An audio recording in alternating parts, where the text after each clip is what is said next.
It's my pleasure to introduce to you Dr. Patrick Dickson.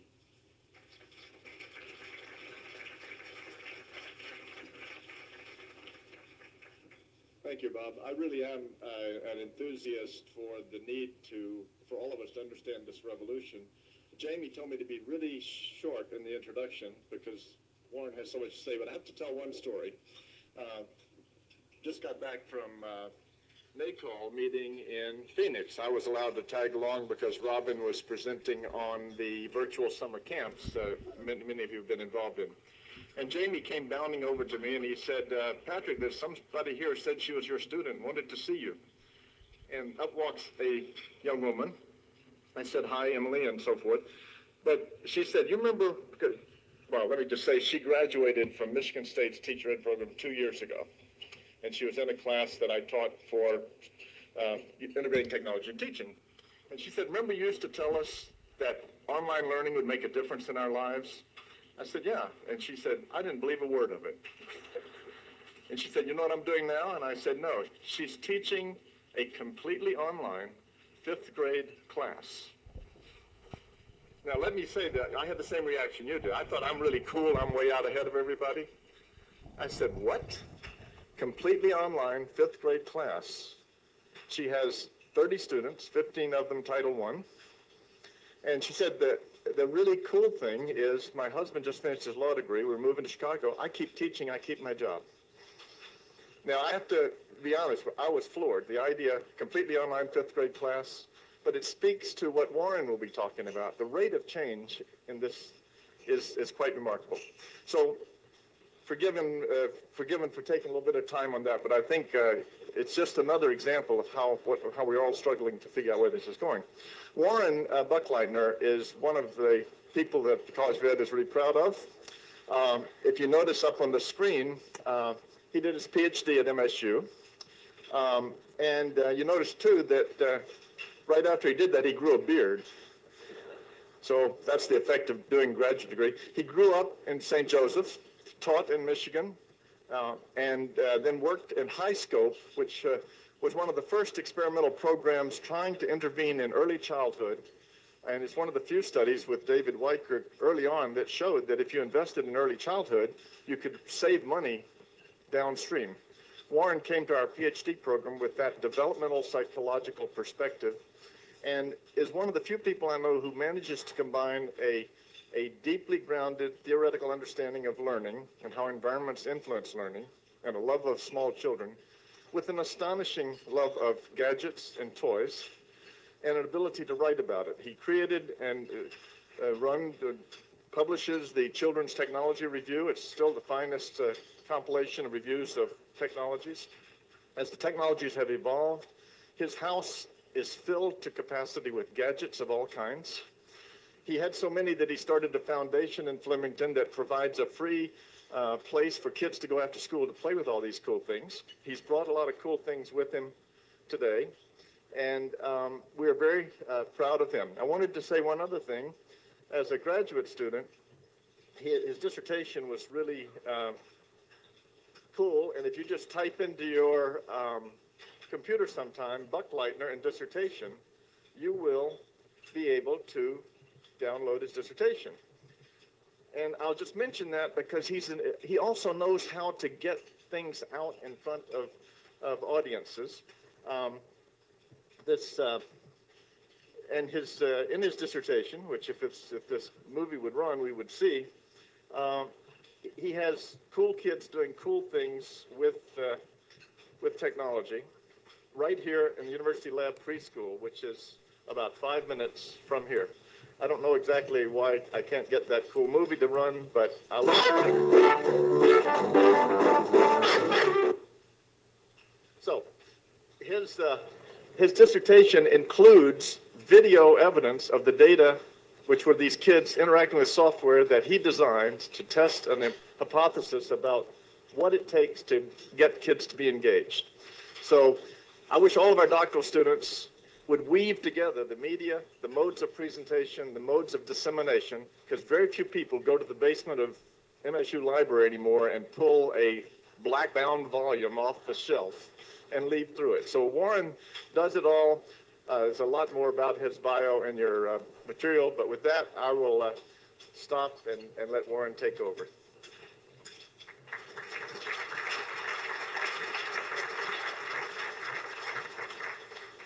Wow. I hadn't looked at that for quite a while.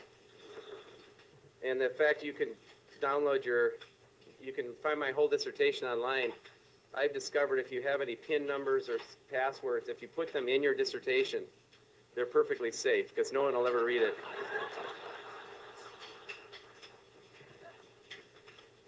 I think two people may have.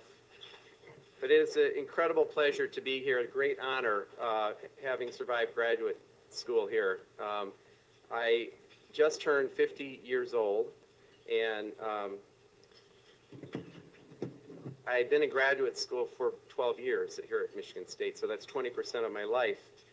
And I want to say, before I begin, if you would like to do a follow along virtually, I created a wiki page. It's wikispaces.rutgerstech.com MVU.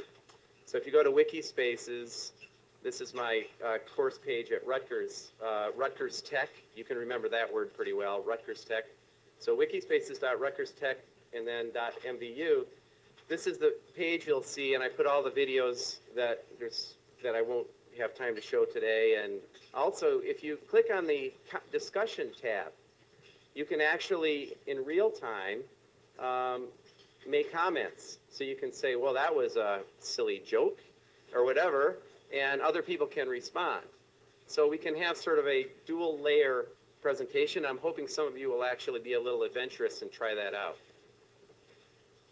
As I said, when you go through graduate school, it leaves an indelible mark on your personality. I remember most trying to find a parking space. It was a dark period in my life. And for me to have been called by Michigan Virtual University and to say that we're going to put you up at the Kellogg Center in a room that has 2 hair dryers, why, it pretty much made my life. Another moment that stuck with me was when Bridget said, when would you like the limo to pick you up? And I'm thinking, I commuted for 12 years from Ypsilanti. I survived ice and all of that. And when I started graduate school, the fax was distance learning. As a matter of fact, Patrick was a real breakthrough when he agreed to fax my comps questions to me. And so I actually did my comps in Ypsilanti in 36 hours and faxed them back. So I think we may have been in early distance learning. We should probably get credit for that. When you have a name like Buckleitner, you can start a collection of last names spellings, as I have here. It's actually sort of an anthropological experimentation or whole language experience. You can enjoy these.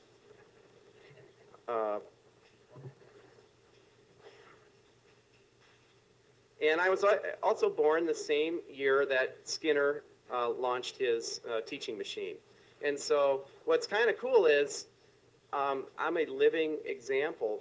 My life is sort of a timeline. I started 25 years ago. I had my first published professional review. I started reviewing when floppy disks actually flopped. This is where in the world is Carmen Sandiego. If anyone would like to come and touch this, you can now touch it. I don't even care anymore.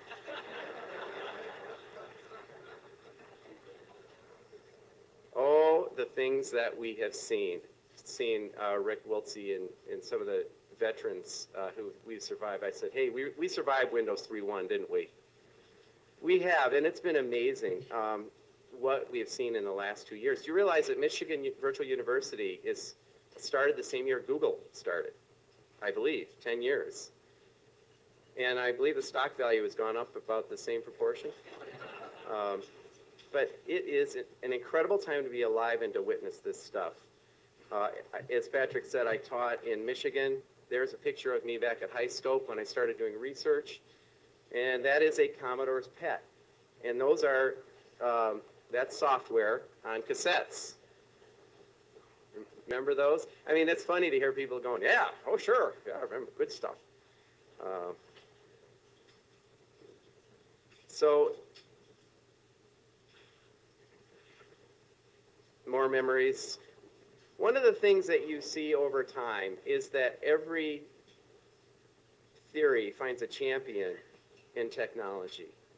And oftentimes they will use technology as a means to advance a theory about how you believe children learn best.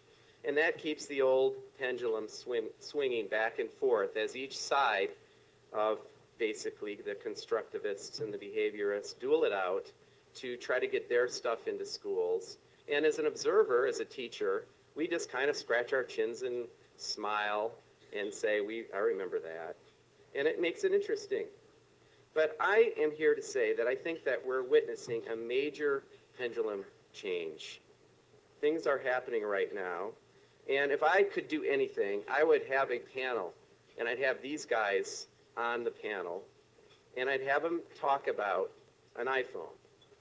And wouldn't it be delightful to think about what John Dewey would say about how an iPhone and Twitter could democratize and empower the learner? And it's a good exercise for people to think about what these folks would do now if they were alive today. I'm sure that Piaget would be very interested in CNN's Magic Wall. He would be delighted in Mitch Resnick's work with Scratch. Wouldn't Vygotsky be thrilled with Spore? The whole concept of MMO, and he'd probably be an avid Halo player because he could collaborate, and probably not. I don't think Lev would probably. Notice that Vygotsky and Piaget were born the same year. And then Skinner would have the first iPhone teaching machine app, which you could download for $1. I'm certain of that. He'd be really interested in Leapfrog's Leap Track because now toys are connected and can actually capture what words a student touches. So remember the Leap Pad where a child touches a word? Now with the tag reading system, that information can be collected and uploaded, and the next book can be recommended. So there's a whole new breakthrough in terms of toys becoming smart. And then one of these guys is still alive today, Howard Gardner, and he would say, it's time for real No Child Left Behind. Let's stop wasting minds. Let's start valuing every child, and I think that we have the tools to do that. First, a quick test. Who is the real Piaget? Now, I think I found him. I think he's still alive. I found him in a gift shop in Las Vegas. Well, I was there speaking, and I was walking down this really cool hallway, and there was this store that said Piaget on it. So I walked in to introduce myself as a fellow developmental psychologist, and this guy was there, and I have to turn the tag over. I'm a little under 30, I think. $30. $30? Yeah, that's great. I can actually afford that. Good for you. It is $34,900. 34,000? 84,900. I'm not even going to touch it. Yeah, I'm an educator.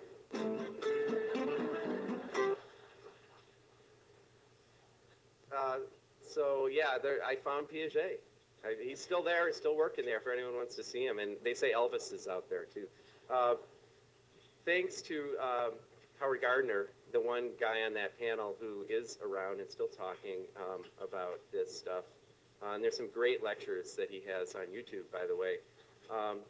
He talks a lot about character. That character is higher than intellect. Anyone know who this guy is? Dietrich Bonhoeffer? He would certainly say something about the fact that the United States has the largest prison population of any country. We are the world leaders in that category, and how can we use the magic of distance learning and iPhones and the power to do something about that? Anyone know who this is? Patrick Dickson, the father of computer-aided instruction. One of my favorite quotes, done in 1968, I believe. In a few more years, millions of school children will have access to what Philip of Macedon's son Alexander enjoyed as a royal prerogative, the personal services of a tutor as well-informed and as responsive as Aristotle.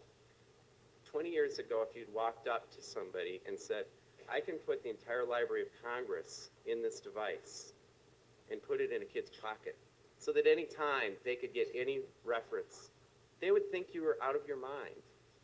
And that happened last July when the iPhone came out with touch.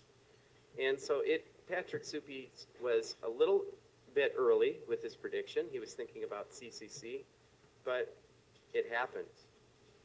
Isn't it amazing that the entire thing, remember Jostens and all of those, remember Writing to Read? How you had to install a server in your elementary school? That fits an entire thing on a micro flash drive. Yes, folks, we're living in some interesting times. It's time to redefine educator. Thanks to Jack Smith at the Ed School, he drilled into me that an educator is defined as someone who, a professional, this isn't Jack, the last part is, professional who inflicts doses of controlled confusion upon others in such a way so that they walk away from a particular experience with, this was what Jack said, something that they didn't have when they first came to the experience. So what are you going to walk away from this talk with when I'm finished? My job is to disequilibrate you, to mess you up, to confuse you if I'm doing my job as an educator. You can also call it bewilderment, joy, angst, and so on. Well, we have new tools. The task is the same, but we have new tools.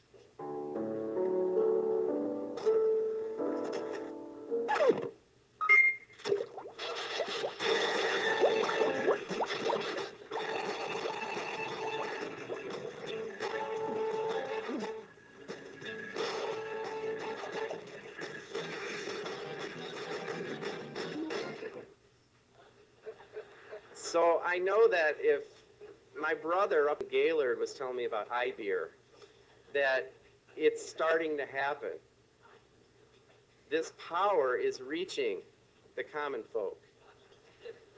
So it is a new time. The story of the Trojan horse is very appropriate. That the way that they basically brought down Troy by putting this really cool horse outside that was so cool that curiosity killed the Trojans.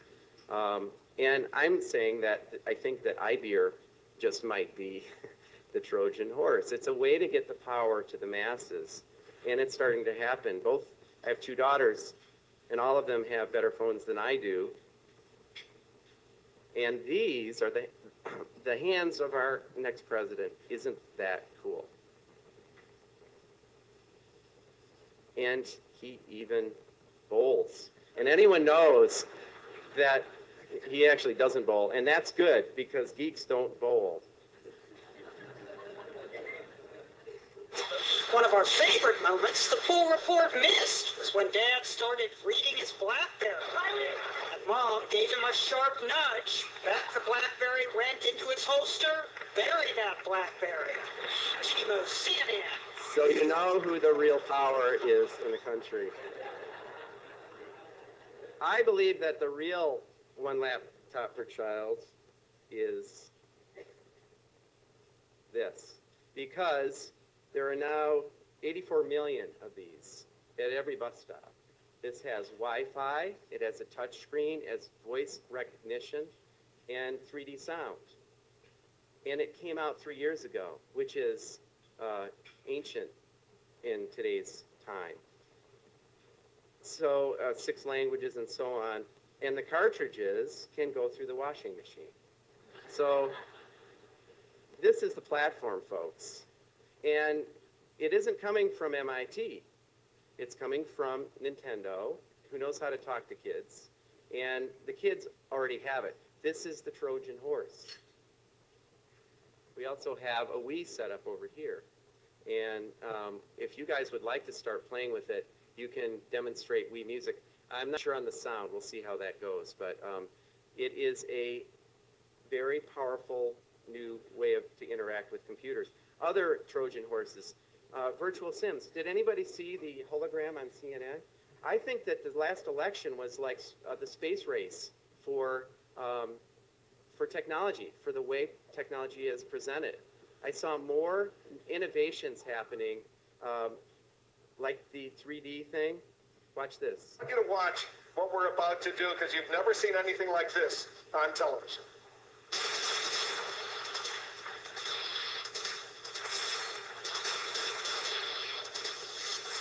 I won't. All right, a big round of applause. We did it. There she is, Jessica Yellen. I know you're in Chicago, but we've done something. It was first made famous by CNN's very own John King. The biggest changes in American politics. Or maybe you caught the parody on Saturday Night Live. Check out Michigan. I can make it bounce. We here at CNN call it the magic wall. What? Take Michigan. And behind the technology, Jeff Hahn, it's called a multi-touch collaboration wall. Multi-touch is a whole new way of working with people who can't use more than one finger at a time. That means both hands. Being called 10 fingers, it might be multiple users in front of the screen also. The computing power has been around for years. It's that interface, that last final few inches between the person and the computer that we depend. But it's not only good for explaining elections or providing fodder for coffee shows. So what would Piaget say about this? It's abstract, but it's also concrete. And you can let a kindergartner, basically this takes it down to 2 years or 18 months. So an 18-month-old can now interact with screens in a developmentally appropriate way. This is a major breakthrough, and no one's really figured that out yet. I'll let you go. We came to the wall to go into South Carolina, to go into Colorado, go back in time, look at the Reagan days, the Clinton days, all to help people have context about this historic election. I'm really sorry to have wasted your time. I was okay, sir. Okay, thank you. Thank you, John. Take care.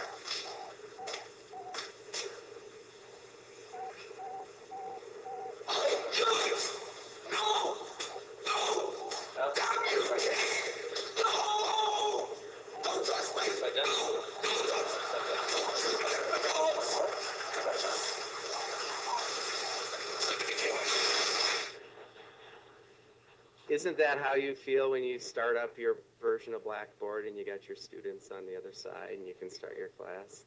It gives you power. And so I don't know if you want to take students and really do that to them. But so we are living in a time where there's more levels of realism. And I suspect that there were more dissertations done on technology and education in 1981 when Seymour Papert wrote the book Mindstorms than in 2008. If you graph Moore's law and microprocessor power and number of dissertations, it's inverse because of the enthusiasm. It should be the other way around. There has been no greater time when we need to study the effects and how to use this to get inside kids' heads and help them understand the world better. And as I'll allude to in a second, the stakes have never been higher.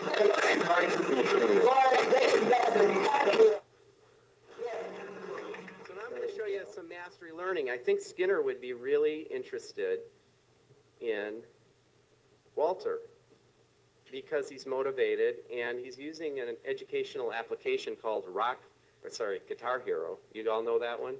It's made by Scholastic and Houghton Mifflin. But it has amazing it has leveling. It has, think about it. In this, you gotta get your head out of the Dell, out of the putty gray box. Think about it. It has leveling, mastery learning, assessment, and instant feedback loops. And it also has a topic, rock music, that kids are interested in. And as a result, kids do amazing things. Dragon fire? I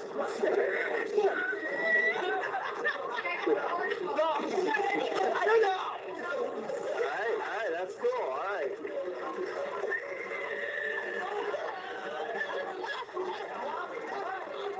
This kid is so fast that the other kids just laugh.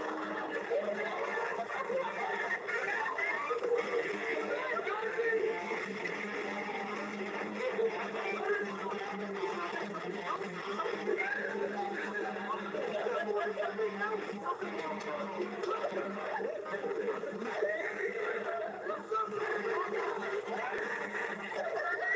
is so funny, Mo? No, it's a chip that you put in the game, and it makes it go really extra fast. Very crazy. So tell me more about it.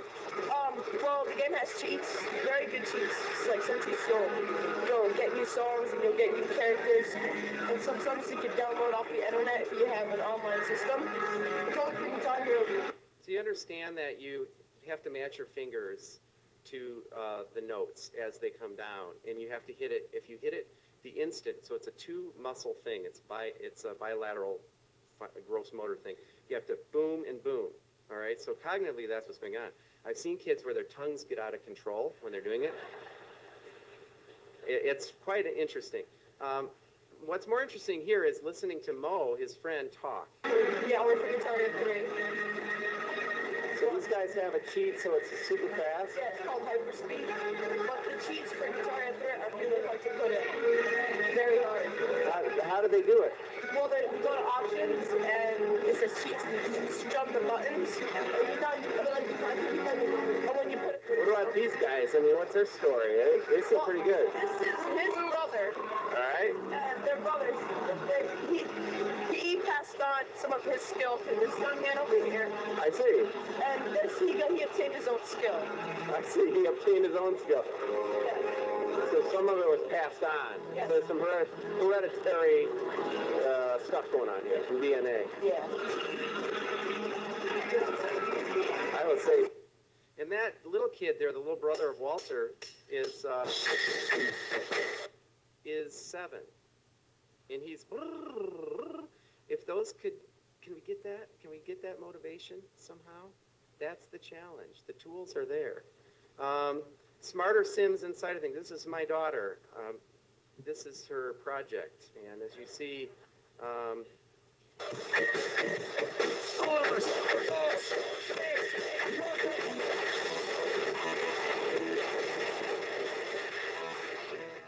I became a grandfather for a weekend. And there she is. And she has to wear that band. And if she gets out of range of that band, the baby starts to cry and she loses points. It's Bluetooth.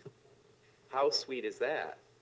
I loved it until she started to delegate. There's the sensor. She got a 96 out of 100 on her grade. That's her boyfriend. There's Grandma. And you can't drop the head. So I ended up with that, hauling that baby around and had to stay within 6 feet of my daughter. We had some great bonding. But we're going to start finding the computers are inside of the toys and more ways to reach kids. Have you been playing with the virtual manipulatives on New York Times? The fact you can drag over and see exactly what happened during each presidency in terms of house values. Virtual manipulatives are hardwiring a concept that's tricky and abstract to your hand. So when you move your hand, the concept changes. And you cannot, it's sort of like accidental success. You have to, it pulls you right in. You can't not get involved with the concept. It's a way to get kids through things like long division, you name it. And so more of that's happening thanks to Flash. I think Piaget would love this. This is goo.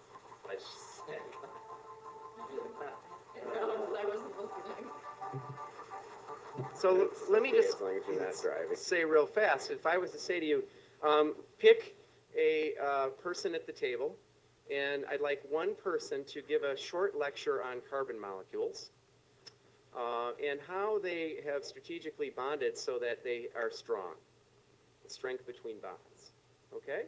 Could you do that? Could one of you do that? I'm sure there's enough chemical expertise. Why, or how is it that the trusses of bridges, did you find the geniuses? Or, before the child gets into organic chemistry, you can let him freely play with this.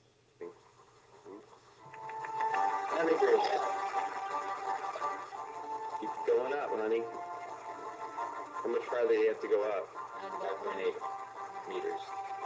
Meters. Ooh, that was good. Straight up. No, straight. Oh, no, there it goes. There it goes. The wind. There's the one. What are you doing? She's balancing it. No. Oh, God. Nice. Wait. It went back. Run. They bring balloons into it, or a whole other thing.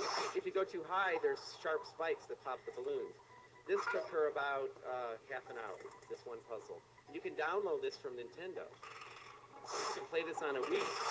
You realize that your television, if you got a 10-pixel television, it looks really sweet. Your Wii has got Wi-Fi. You can download this kind of stuff and turn your television into your portal. And it looks pretty good. This takes a lot of trial and error.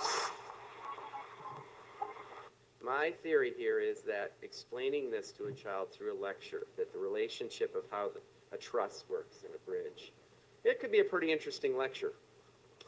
But I think that, well, go to edheads.com if you know anyone who's reaching the age where they might need a new hip. And you can actually do it yourself. Which one gets the thing? You have to draw on it with a little marker and so on. You go through the whole step. Again, let's just say it's TJ. TJ the baby. Yeah, TJ the baby. And I've been dreaming of this application since the very beginning, since the 80s. And this is the idea of putting a smart report card on a touch device. This is way before iPhones. Making a portfolio. Think about it. You could take pictures with the camera. If you could sync it to the school server instantly, every teacher, every parent could see exactly what the teacher has assessed in real time. Do you understand how profound, what kind of change this could make? The schools that have this will be so much more superior than the schools who don't, because the parents will expect it. What, you don't have smart report cards? So check this out. again, let's just say it's TJ. This was at NAYC. TJ the baby. Yeah, TJ the baby. It's called Turtle Touch. And they select the child, so all the kids in the class would have their little name here. So I'll pick my son, that's Jack Barnett. And everything that you're seeing is invented, exists, and you can buy at Staples for less than $1,000 for the whole kit. So this is cool. All we need are the smart people, the supply and the demand to put everything together. I'm not saying this is the right application, but Look at the bottom of this log, and it's drank 6 ounces of parents would see this. on the web. Yeah. They wouldn't have to call the daycare all the time. The parents would then be able to also send a message back to the teacher saying thank you, or he really hates apple juice, please just give him milk, or whatever, you know. And this is for infants, so that you can see exactly when the baby got apple juice or milk or whatever. The parents can see that from where they're working and check in and say, they could email immediately and say, no, don't feed them apple juice at 2 o'clock, they get crabby, you know, stuff like that. Cool. Can you take me back? I think Piaget would be very interested in large touch Now, screens. experts have told. So, cool. Can you take me back to that main menu again? This is BookFLIX again. All right, so flip through a couple books. All right.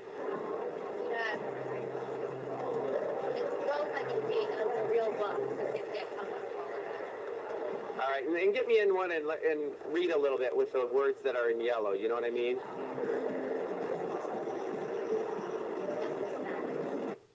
So I asked her to read. Dairy cows eat all day. A dairy farmer knows that the more their cows eat. And so I'm seeing a classroom with large touchscreens, not with projectors, but with regular touchscreens where you can move things around. And the other technology is haptic technology, where you actually can feel when you touch. I think it increases by 33% than the sensory input of the experience. So it's not just eyes and ears, but it's touch. If you've got one of the new Samsung phones, you know what I'm talking about, as well as the Wii has it when you roll over things. It gives you that instant feedback. I had to torture this presenter just a little Dairy bit. farmer. A farmer who cares for dairy. And what's the because you have to be relatively tall to use these things. And I noticed she was kind of short. And Scholastic has maybe 20 people working. Why do they pick the shortest person to do the demo of the thing with the whiteboard? A couple, I think it's like 4 or 5 websites. It's the same feature where they're checked every month. And you know, it's a virtual farm and same word. And it's all, you don't get that far. You can't type in the web address. All right, so I was going to be click on that one and then click on that one and click on that one really fast, but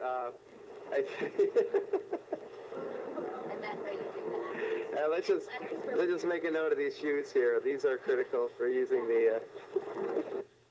Now, experts have told us that more than 200,000 people have been killed in the Civil War there, most by a deadly militia group known as the Junta. Google Earth is, I think, in my opinion, a little bit of background too about what this war's all the about. most important educational application.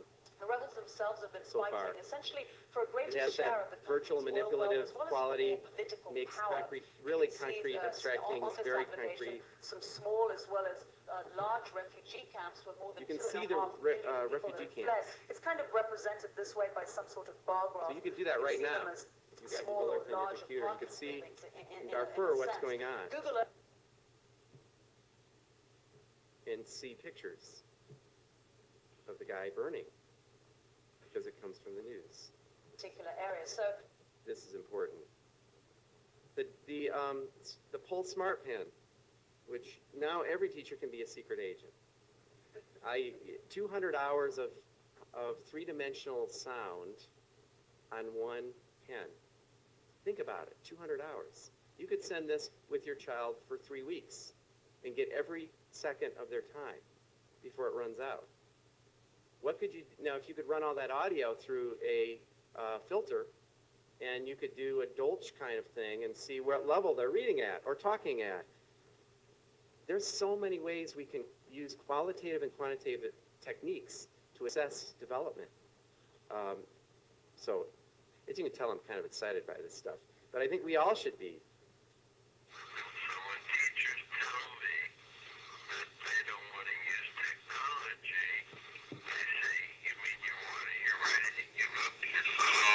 You can stop time.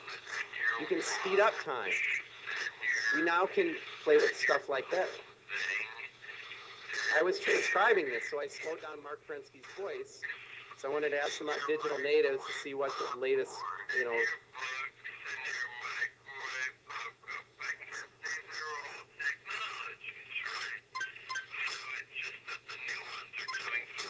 This is normal.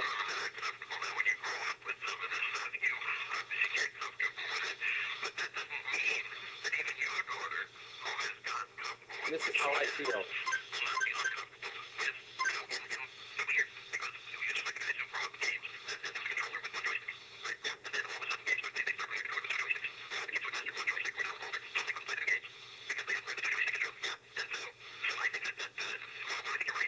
So the point of this is that there's a new kind of native, and this kind of came to me. I just finished a chapter on digital technologies, or handheld technologies.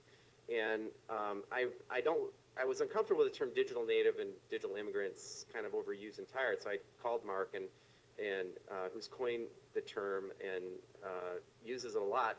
And I think that the new, more accurate term is connected native, and I happen to live with one. And it's the child who turned 13 when the iPhone was invented, because the device reaches formal operational thinking perfectly. It is a perfect match. The class of 2012 is going to be crazy. This is my daughter going to school. This is a very digital kid, right? Not because of school. This is the typical stuff that they carry. They haven't heard of cloud computing yet. We're driving on the road. We see a rainbow. My response is just pull over and look at it. Isn't that cool? She snaps a picture with her phone, and that picture was in my email. They think differently. She's doing her homework. She has 3 people on a conference call doing her algebra. But wait, there's more. Instead of digital natives, there's the digitally diminished. I started unpackaging, and there's a bunch of these. Digitally impaired, digitally disadvantaged. That's somebody who's got the intellectual abilities but can't afford it or can't reach it. Then there's the digital delinquents. There's a lot of those. Is anyone here a digital diva? Digitally undeveloped. Connected natives, which is the group that I'm most excited about. And then this thought hit me. I've spent the last 10 years in Italy judging a book, not literally, but a week at a time. So, and if you've been in Italy, you know that the culture of the Renaissance is just incredible. And then you come back to the United States at Newark Airport and you're going, we have to do something. Life's too short. But then I realized that the population during the Renaissance was only 5% of the current Earth population. Only 5% had people like Michelangelo, Columbus, Magellan, and Da Vinci. So that means that there should be 20, so there's world population in 1452, there's the world population today. That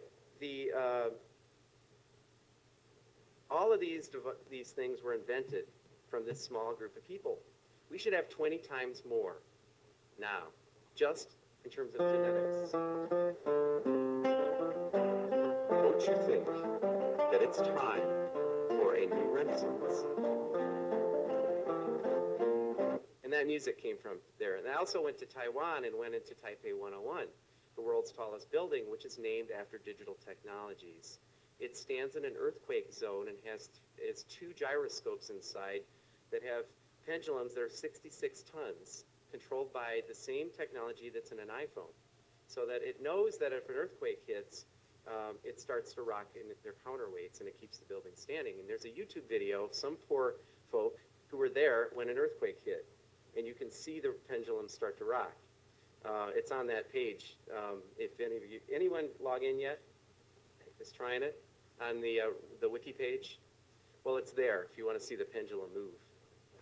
So anyway, we are living in a time, and wrapping up here, that our task as educators is to find the giftedness. And there's been no other time when we need giftedness. We've got some serious problems. We need to use every tool in our book as educators and policymakers and politicians to fix the problems and make our remaining time on Earth better. That's my opinion. If Da Vinci were alive, I think this is what his workshop would look like. And I think that Da Vinci, there are many Da Vincis, and I think I have met a couple. I just met Miyamoto, the guy who's behind the Wii. I mean, there's a lot of giftedness out there, and it isn't just, we all know it's a slippery thing.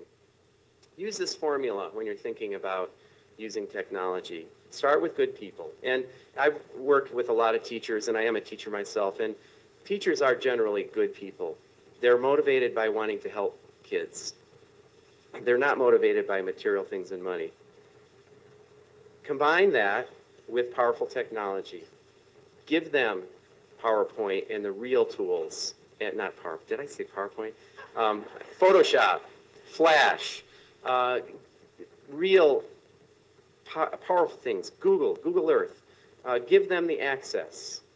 Wireless in schools. Break down the walls and get it to them, and you'll get amazing results. In listening to the Teachers of the Year last night, I realized that MVU is not about the technology, even though we talk a lot about it. It's really about old-fashioned relationships and making the connections between people. If we're doing our job right, the technology is transparent. What this is really about is about people. And so you start with a seed. Can it grow into something large? We hope so with every child. some of the problems that we need to do. I flew in on an Embraer 175, a Brazilian plane from a developing country. I have a good friend in Brazil, and he reminds me that that airplane came from his country. That thing is like a Rolls Royce in the air, that commuter flight. It was late, but still, it was cool to sit in. When you fly over Brasilia, they've shaped the city like an airplane. We have to go full tilt and redefine how we're using technology in all aspects of our culture. And this same vision was brought up by Johnson, President Johnson, who said that democracy is only as good as the people and how educated the people are. And I think that I'm thrilled that the current president, whatever your political views are, the fact that he taught constitutional law can only be a good thing. Goals for the Renaissance educator, which I believe you all are, and it's good to have lunch with you, that find your theoretical framework, learn from others, more capable others. This is Will Richardson, who a friend of mine who lives a block away, our office, and he's very smart, and we get into wonderful debates. Get in an argument with somebody. There's nothing that makes knowledge stick better than a good argument. Learn how to spell Renaissance. Struggle, because this stuff doesn't come easy. Everybody fights with it. Pick a school mascot. And I say fight like a tiger with my class at Rutgers, because it is hard, but it is worth it. And play. Pick up a Wii controller, find out what it is. Don't be afraid to experiment. This is the worst thing you can do right now is to say, oh, I just never, those iPhones, what a fad. You got to get in and try it. And never, ever loan your camera to a student. Because if you do, they might download a picture. And you might recognize that's the eminent Patrick Dickson. And I borrowed his camera, and I do believe that's the first known Wi-Fi signal in East Lansing. And that is a pocket protector right there. So if you've enjoyed this presentation, I'd like you to thank Patrick, because he's my teacher. Thank you very much.